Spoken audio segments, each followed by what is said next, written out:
What is autism? Is it a disease or lifestyle? A lot of people have asked this very question. But what is interesting is that the real definition of autism refers to a broad range of conditions characterized by challenges with social skills, repetitive behavior, speech, and nonverbal communication. There are 1 in 59 children with autism in America, according to the CDC. Autism is a developmental disorder that gives people with autism the tendency to view life from a unique perspective. Everyone with autism is very different from one another. So do not let one person with autism define the whole autism community, because every individual with autism has their own unique traits.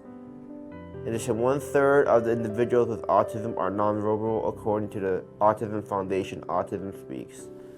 According to NATTAP partners, 63% of students who are bullied are on the spectrum.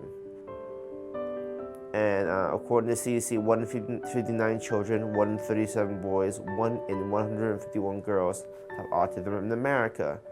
This fact not only alarmed me, but also gave me a signal that something must be done about this, because those people deserve to be treated with more love and understanding from others, since they are not only misunderstood, but also unfairly stereotyped.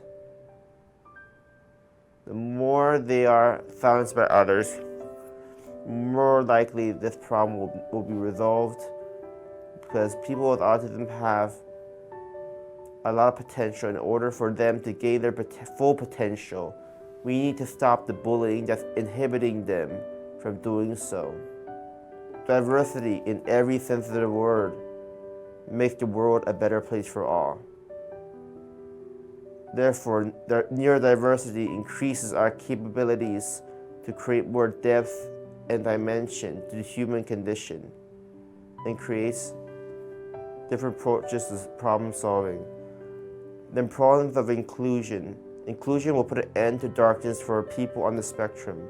If we include each other, we will all feel a sense of belonging and acceptance, and open up to each other.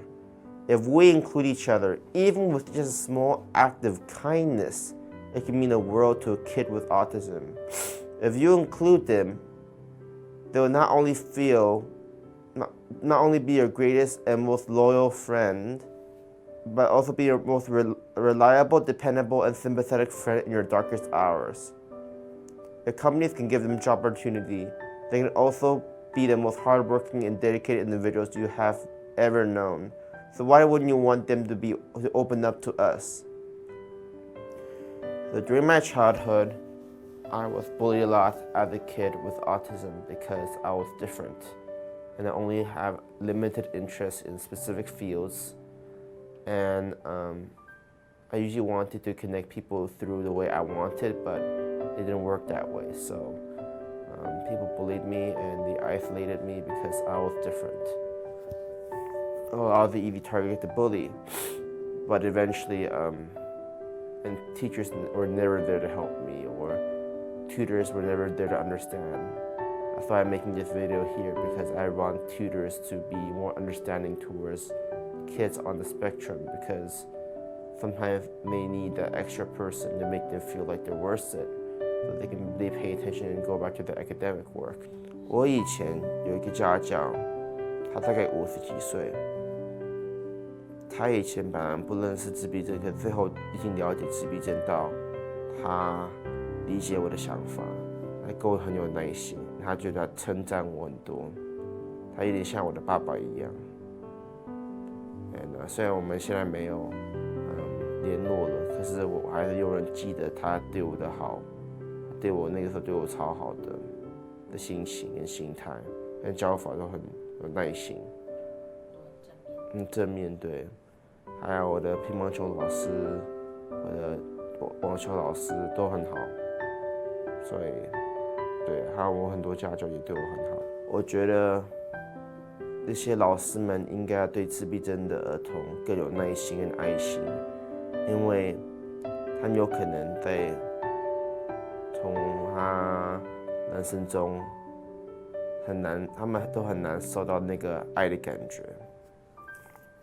有时候真实世界是一个很残酷的地方，有一些爱的来源是从他的家人来的而已，有时候他只能他的家人有爱，或者他们都没有，所以你多给一份爱心，是多给他一份开心的心情上课，还有给他更多的意义，去在这个世界继续存活下去。